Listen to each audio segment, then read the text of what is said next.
नमस्कार, स्वागत है आप सभी का खास पेशकश हमारी बुलियन मीटर में। बुलियन मार्केट में ज़बरदस्त हलचल देखने को मिल रही है और गोल्ड की कीमतों में काफ़ी उतार चढ़ाव देखने को मिल रहा है। ऐसे में क्या रणनीति होनी चाहिए, इसी को लेकर के हम अपनी खास पेशकश लेकर के आए हैं।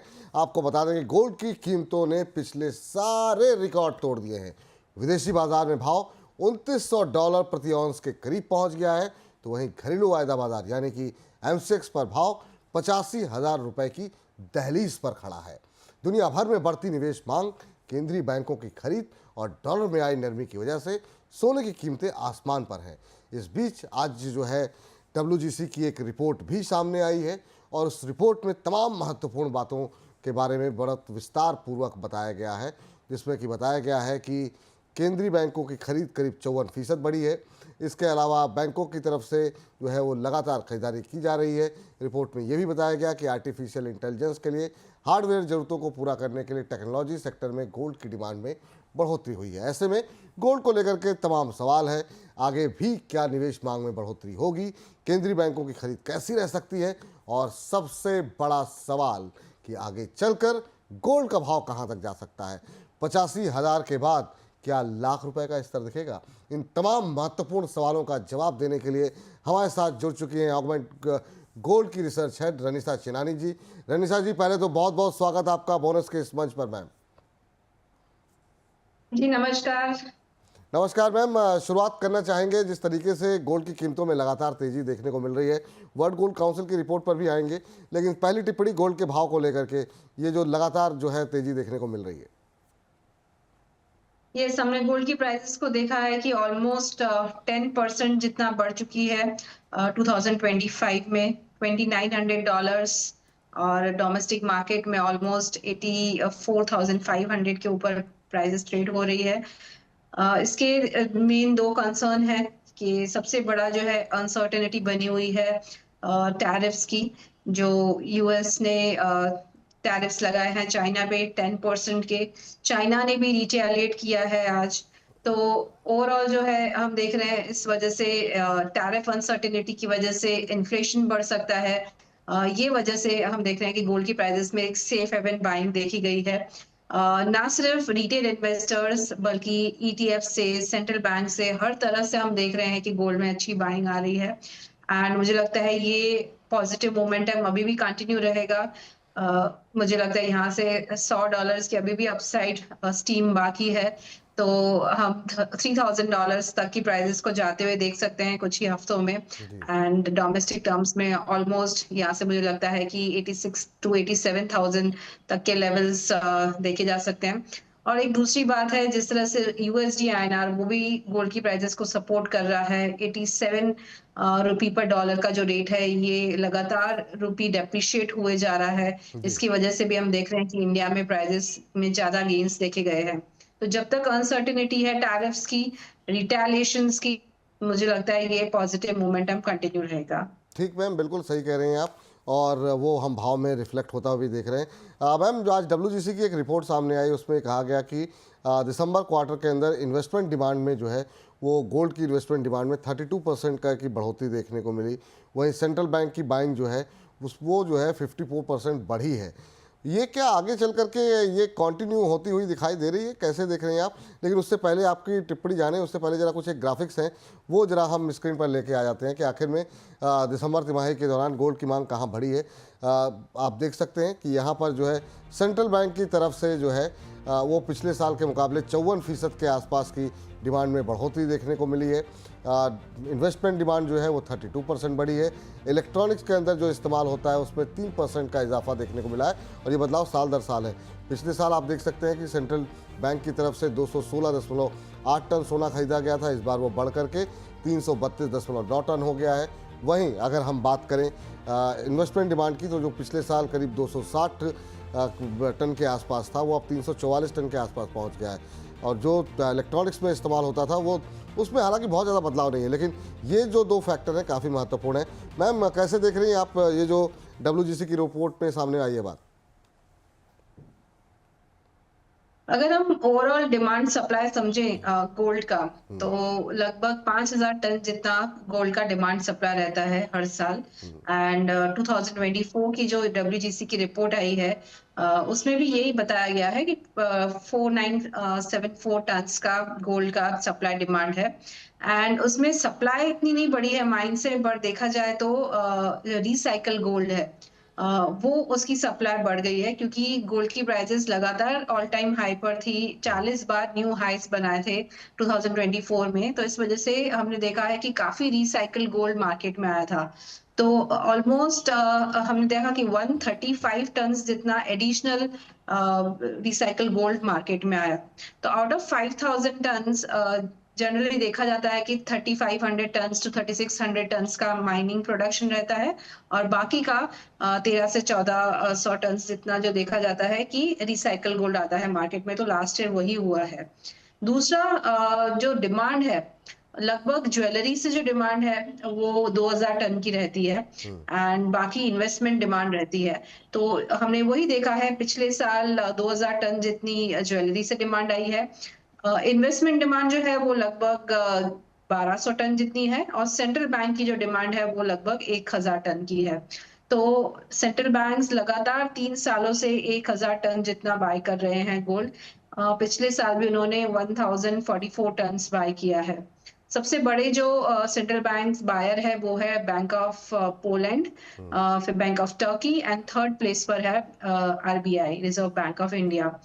बैंक ऑफ पोलैंड ने 90 टन्स का बाइंग किया है, हम्म, और आरबीआई ने 75 टन्स का गोल्ड बाय किया है पिछले साल। तो जो डी डॉलराइजेशन हो रहा है, डाइवर्सिफिकेशन ऑफ रिजर्व्स हो रहा है सेंट्रल बैंक के रिजर्व्स में, ये एक बहुत ही बड़ा फैक्टर है कि गोल्ड की प्राइसेस को एक रैली पिछले 3 सालों से दे रहा है। एंड इसमें एक एडिशनल और एक पॉजिटिव फैक्टर क्या हुआ है, पिछले साल की ईटीएफ्स ने भी काफी बाइंग की है जी, गोल्ड में।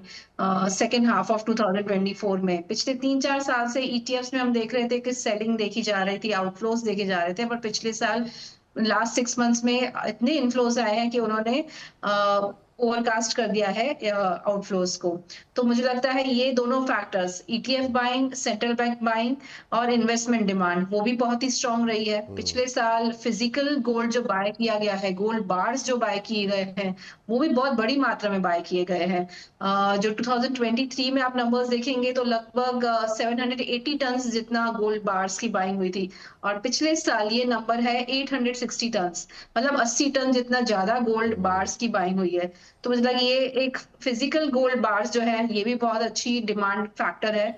तो ये तीनों जो नंबर्स हैं डिमांड के, जी, इन्वेस्टमेंट डिमांड के, हम्म। Through physical buying, central bank buying, और ईटीएफ बाइंग, ये तीनों फैक्टर्स है जो गोल्ड की प्राइसेस को अपसाइड मोमेंटम लेके जा रहे हैं, और मुझे लगता है 2025 में भी यही सेम ट्रेंड रहेगा। यही मेरा अगला सवाल भी यही था मैम कि क्यों युद्ध की छाया जरूर थोड़ी सी कम हुई है 2025 में, लेकिन ये टैरिफ वॉर ने जो है वो अब टेंशन बढ़ा दी है, खासतौर से यूएस और चीन की तरफ से। इसका जिक्र आप ओपनिंग रिमार्क में कर भी रही थी कि अब चीन की तरफ से भी बदले की कार्रवाई वहाँ पर की गई है, और अभी 1 महीने के लिए कनाडा और मैक्सिको पर रोक लगाई गई है, लेकिन आगे किस तरीके से चीज़ें अनफोल्ड होंगी ये पता नहीं है। तो अनिश्चितता का माहौल, अनसर्टेनिटी का माहौल निश्चित रूप से बना हुआ है।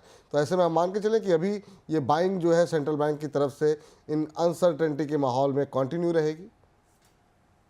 जी बिल्कुल। लास्ट ईयर जो मेन फैक्टर था गोल्ड की प्राइसेस में, जिस वजह से 25% जितना प्राइसेस बढ़ी थी, वो था कि जियोपॉलिटिकल अनसर्टेनिटी थी। Russia, Ukraine, Iran, Israel, Hamas, ये सारे मिडिल ईस्ट कंट्रीज में जियोपॉलिटिकल टेंशंस की वजह से सेफ हेवन बाइंग देखी गई थी, और फेड इंटरेस्ट रेट्स घटाने वाला है, इस वजह से हमने देखा कि ऑलमोस्ट 25 to 26% प्राइसेस बढ़ी। 2025 के स्टार्ट होते ही एक चीज, ये चीजें बैक बर्नर पे जा चुकी है। फेड जो है इंटरेस्ट रेट इस साल 2 बार घटाएगा, ये अनुमान लगाया जा रहा है। जियोपॉलिटिकल अनसर्टिनिटी जो है वो थोड़ा बैक बर्नर पर है, कुछ नया डेवलपमेंट नहीं है। इनफैक्ट एक्सपेक्टेड है कि सीज फायर हो सकता है। बट जो नया चीज अभी इस साल आई है वो है टैरिफ की अनसर्टेनिटी। हम्म, एक्चुअल जो ट्रेड वॉर्स हो रहे हैं, हम्म, अभी यूएस चाइना का ट्रेड वॉर अभी स्टार्ट हुआ है। एक्सपेक्टेड है जो नेक्स्ट लाइन में है वो यूरोपियन कंट्रीज है या फिर ब्रिक कंट्रीज है, जब उन पे टैरिफ्स लगेंगे तो और ये अनसर्टेनिटी बढ़ेगी। तो मुझे लगता है नेक्स्ट 1 महीना, ये फेब्रुअरी मंथ, थोड़ा अनसर्टेनिटी से बढ़ा हुआ है। यहाँ पे मुझे लगता है कि ये अभी भी अपसाइड मोमेंटम कंटिन्यू रहेगा। भले ही कनाडा एंड मेक्सिको पर उन्होंने अपना टैरिफ्स का 1 महीने का डिले किया है, बट अभी इस महीने में और कहाँ-कहाँ टैरिफ्स लगते हैं, सामने से क्या रिटेलिएशन आता है, ये प्राइसेस को अभी भी अनसर्टेनिटी में रखेगा। एंड मुझे लगता है सेफ एंड बाइंग अभी भी कंटिन्यू रहेगी और अपसाइड मोमेंटम $3000 तक कंटिन्यू रहेगा। 85,000 का स्तर है। 89 की बात आप ओपनिंग रिमार्क में कर रही थी। क्या हम ये मान के चलें कि 2025 जब ख़त्म होगा उससे पहले क्या लाख का स्तर देखने को मिलेगा? ये अब सबके मन में जो है सवाल उठ रहे हैं। जी, ये कहना बहुत मुश्किल है कि 1 लाख तक के हम लेवल्स देख सकते हैं कि नहीं, बट एटलीस्ट यस मुझे 90,000 तक के लेवल्स ज़रूर दिख रहे हैं इस साल। जो $3000 एक इम्पोर्टेंट साइकोलॉजिकल लेवल है, वो अगर आता है तो लगभग प्राइसेस 86,000 टू 86,500 के आसपास होगी। एंड 3000 के ऊपर सस्टेन करती है प्राइसेस 31, $3200 भी आ जाती है, मैक्सिमम जो अपसाइड एक्सपेक्टेड है।